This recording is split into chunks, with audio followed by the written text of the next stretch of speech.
सच हो रही है भविष्य मलिका और नास्त्रेदमस की भविष्यवाणियां। क्या सचमुच जल्द ही खत्म हो जाएगा इस्लाम धर्म? क्या ईरान इजराइल का युद्ध बनेगा इसकी असली वजह? क्या हो अगर मैं आपसे कहूं कि 600 वर्ष पहले संत अच्युतानंद दास जी द्वारा लिखी गई भविष्य मलिका और 1503 में जन्मे नास्त्रेदमस की भविष्यवाणियों में ईरान, इजराइल और वर्ल्ड वॉर 3 के साथ साथ इस्लाम धर्म के खत्म होने का जिक्र है, तो क्या आप इसे सच मानेंगे? लेकिन ये सच है। जहां एक तरफ वेस्टर्न लोग नास्त्रेदमस की भविष्यवाणियों को मानते हैं, तो वहीं भारत और आसपास के देश भविष्यवलिका को सच मानते हैं और दोनों की भविष्यवाणियां एकदम सटीक साबित भी हो रही हैं, जिसमें जिक्र है भारत के विश्व गुरु बनने का, भारत पाकिस्तान के युद्ध का, यूक्रेन और रूस के युद्ध का और हाल फिलहाल में शुरू हुए ईरान इजराइल युद्ध का, जो जल्द ही वर्ल्ड वॉर 3 को अंजाम देंगे। सबसे पहले बात करते हैं भविष्य मलिका की। तो 600 वर्ष पूर्व संत अच्युतानंद दास जी ने अपनी योग्य शक्ति के बल पर कई सारी भविष्यवाणियां लिखी थी। उन्होंने एक महामारी का जिक्र किया था जिससे समस्त दुनिया प्रभावित होने वाली थी। कोरोना वायरस के रूप में वो सबके सामने भी आई। उन्होंने नेपाल में आए भूकंप से लेकर इंडोनेशिया में आए भूकंप तक के बारे में विस्तार से बताया। फिर बांग्लादेश के आंतरिक झगड़ों का भी वर्णन किया। रूस और यूक्रेन की लड़ाई का जिक्र भी भविष्य मलिका में मिलता है। जिस तरह अब तक उनकी हर भविष्यवाणी सच होती आई है, अगर उसे आधार मानकर कहा जाए तो ये साल बेहद खतरनाक होने वाला है।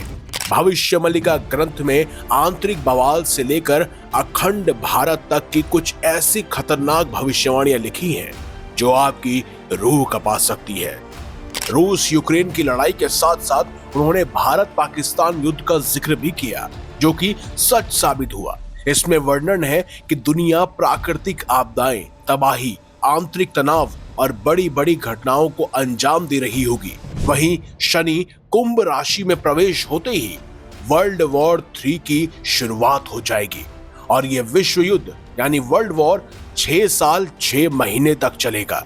इस विश्व युद्ध में पूरी दुनिया 2 हिस्सों में बंट जाएगी। यह विश्व युद्ध इतना भयानक होने वाला है कि लोगों को कुछ भी नहीं सूझेगा। इन्हें आत्महत्या करना ही सबसे सही रास्ता समझ आएगा। भविष्य मलिका के अनुसार ये जो तीसरा विश्व युद्ध है वो भुखमरी, आंतरिक ग्रह युद्ध और आपसी जमीनी विवाद के चलते शुरू होगा। ये कितना खतरनाक होने वाला है इसका अंदाजा तो आप इसी बात से लगा सकते हैं कि इसमें परमाणु हथियारों का इस्तेमाल किया जाएगा।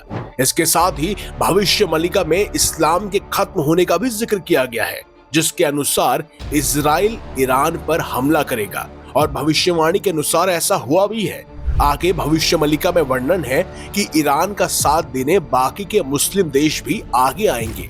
ऐसे में ईरान की मदद के लिए Palestine, Pakistan, Turkey, Uzbekistan, Qatar और सऊदी अरेबिया जैसे देश आगे आ रहे हैं। वहीं इजराइल की मदद करते हुए अमेरिका ने पहले ही ईरान पर कई सारे बम दागे हैं और अब फ्रांस और ब्रिटेन जैसे देश भी इजराइल की मदद के लिए आगे आ रहे हैं। ऐसे में ये कहीं ना कहीं वर्ल्ड वॉर 3 की तरफ दुनिया को ले जाने जैसे माहौल हो रहे हैं। भविष्य मलिका की एक भविष्यवाणी ये भी कहती है कि भारत भी तीसरे विश्व युद्ध की मार को झेलेगा, लेकिन भारत के सामने वो 13 मुस्लिम देश और चीन हार मान जाएंगे जो ईरान का साथ देंगे। पाकिस्तान समेत 13 मुस्लिम देशों में बहुत कम लोग बचेंगे और सभी देश भारत को सरेंडर कर देंगे। साथ ही पाकिस्तान माफी मांगते हुए अपना विलय भारत में करवाएगा। इस महायुद्ध में जो भी आखिरी लड़ाई होगी वो भारत की ही होगी, क्योंकि भारत आखिरी के 13 महीनों में ही युद्ध लड़ेगा। वहीं भारत की लड़ाई चीन के लिए बहुत बड़ी मुसीबत बन जाएगी, जिसके चलते चीन कई सारे टुकड़ों में बंट जाएगा। भविष्य मलिका की भविष्यवाणियां कहती है कि ये वो समय होगा जब अखंड भारत की नींव डलना शुरू हो जाएगी। तीसरे विश्व युद्ध के बाद दुनिया अखंड भारत को हकीकत का रूप लेते हुए देखेगी। इस दौरान दुनिया में केवल 111 देश होंगे, जिसमें से ज्यादातर देश अफ्रीका, दक्षिण अमेरिका महाद्वीप में होंगे। यही नहीं, वर्ल्ड वॉर 3 में अपनी ताकत का परचम लहराने के बाद भारत शक्तिशाली देश के साथ साथ विश्व गुरु के रूप में भी उभरेगा। दोस्तों, ये तो थी भविष्य मलिका की भविष्यवाणियां, लेकिन अब जानते हैं वेस्टर्न ज्योतिष और भविष्यवक्ता नास्ट्रेडमस की उन भविष्यवाणियों को, जिसमें वर्ल्ड वॉर 3 से लेकर इस्लाम के खत्म होने और भारत के विश्व गुरु बनने की भविष्यवाणियां की गई हैं। लेकिन उससे पहले जानते हैं कि आखिर नास्ट्रेडमस था कौन। दरअसल नास्ट्रेडमस का जन्म 1503 में हुआ था। ये फ्रांस के एक डॉक्टर, ज्योतिष और भविष्यवक्ता थे। इन्होंने एक पुस्तक लिखी थी जिसको द प्रोफेसीज या फिर लेस प्रोफेटीज कहा जाता है। इसमें करीबन 942 क्वाट्रेन है, यानी कि चौपाइयां हैं, और ये चौपाइयां फ्रेंच, लैटिन और इतनी अजीब भाषा में लिखी है कि इनका मतलब भी लोग ठीक से नहीं निकाल पाते। हालांकि उस समय भविष्यवाणियां लिखना कोई नई बात नहीं थी। कहा जाता है कि नास्ट्रेडमस की ज्यादातर भविष्यवाणियां ईसाई धर्म, यूरोपीय युद्ध और वहां के राजाओं से जुड़ी थी। लेकिन कुछ चौपाइयां ऐसी भी थी जिन्हें भारतीय विद्वानों और ज्योतिषों ने हिंदू धर्म से जुड़ा हुआ बताया है। पहली भविष्यवाणी है जिसमें उन्होंने कहा है कि आध्यात्मिक शक्ति का संचार पूर्व से होगा। नास्ट्रेडमस की किताब के अनुसार सेंचुरी 1 क्वाट्रेन 50 में लिखा है कि पूर्व की धरती से एक महान नदी के पास एक आध्यात्मिक शक्ति जन्म लेगी जो दुनिया को एक नई रोशनी देगी और लोग उसका अनुसरण करेंगे। अब विद्वान कहते हैं कि यह पूर्व की धरती कोई और नहीं बल्कि भारत है, और वो महान नदी कोई और नहीं बल्कि गंगा माँ है। और साथ ही हिंदू धर्म तो वैसे भी आध्यात्मिक का पावर हाउस है। आयुर्वेद, मेडिटेशन, भगवत गीता, वेद, उपनिषद, योग और ध्यान की वजह से इसका प्रभाव आज पूरी दुनिया में देखा जा रहा है। नास्ट्रेडमस की दूसरी भविष्यवाणी सेंचुरी 5 क्वाट्रेन 74 के अनुसार सिंहासन पर बैठेगा एक धार्मिक गुरु, जिसके अनुसार एक महान गुरु धर्म और ज्ञान का प्रतीक जन्म लेगा और उस धरती पर जहां पर सितारे चमकते हैं वो दुनिया को एकजुट करेगा और उसका नाम युगों तक गूंजा जाएगा। अभी ये थोड़ी सी कंफ्यूजिंग भविष्यवाणी है, कई संतों के बारे में भी हो सकती है, जैसे कि स्वामी विवेकानंद, जिन्होंने 1893 में शिकागो के एक विश्व धर्म संसद में हिंदू धर्म को ग्लोबल स्टेज पर पेश करके तहलका मचा दिया था। या फिर आदि गुरु शंकराचार्य से भी इसे जोड़कर देखा जा सकता है, जिन्होंने हिंदू धर्म को एकजुट किया, और ये भविष्यवाणी उन पर फिट भी होती है।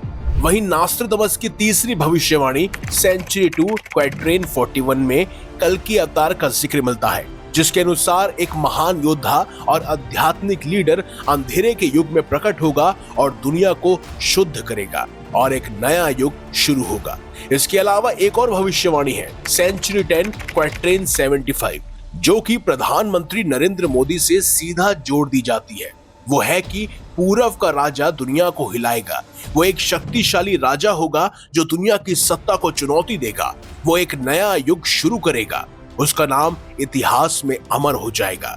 वैसे तो इसे प्रधानमंत्री नरेंद्र मोदी से जोड़कर देखा जाता है, लेकिन बहुत सारे विद्वान भी इसमें शामिल हो सकते हैं, जैसे Mahatma Gandhi, Martin Luther king या नेल्सन मंडेला जैसे नेता। बाकी आपको क्या लगता है कमेंट बॉक्स में मुझे जरूर बताइएगा। वैसे नास्ट्रेडमस की कुछ और भविष्यवाणियां भी है, जैसे सेंचुरी 6 क्वाट्रेन 24 और सेंचुरी 3 क्वाट्रेन 67, जिसमें उन्होंने सीधे तौर पर भारत के विश्व गुरु बनने की बात को उजागर किया है। इसमें मुख्य भूमिका निभाएंगे प्रधानमंत्री नरेंद्र मोदी, जिन्होंने वैश्विक स्तर पर भारत को किसी के आगे न झुकने और लगातार समृद्धि की राह दिखाई है। लेकिन सेंचुरी 4 क्वाट्रेन 50 में भी नास्ट्रेडमस के अनुसार वर्ल्ड वॉर 3 की बात की गई है और इस्लाम के खत्म होने का भी जिक्र किया गया है। और हाल फिलहाल की वैश्विक स्थिति को देखा जाए तो ये भविष्यवाणियां सच होती नजर आ रही हैं। जैसा कि हिंदू धर्म का ग्लोबल डोमिनेशन जो आज हम अपनी आंखों से खुद देख सकते हैं, जो पूरी दुनिया में लगातार बढ़ रहा है, वो भी उसकी खासियत की वजह से। इसके अलावा भारत एक शक्ति के तौर पर, एक सुपर पावर के तौर पर भी उभर रहा है। इन सब विषय पर आपका क्या मानना है? क्या जल्द ही अखंड भारत का सपना सच होगा? क्या भारत जल्द ही एक सुपर पावर बनेगा? क्या वर्ल्ड वॉर 3 का आगाज हो चुका है? क्या वर्ल्ड वॉर 3 में जल्द ही इस्लाम धर्म का सफाया हो जाएगा? कमेंट बॉक्स में हमें अपनी राय अवश्य लिखिएगा। अगर आपको ये वीडियो अच्छी लगी है तो इसे लाइक कीजिए, हमारे चैनल को सब्सक्राइब कीजिए और ज्यादा से ज्यादा शेयर भी कीजिए। तो मैं अगली बार एक नई खास वीडियो के साथ, तब तक देखते रहिए संपूर्ण ज्ञान का केंद्र बिंदु, मिस्टीरियस हिंदू।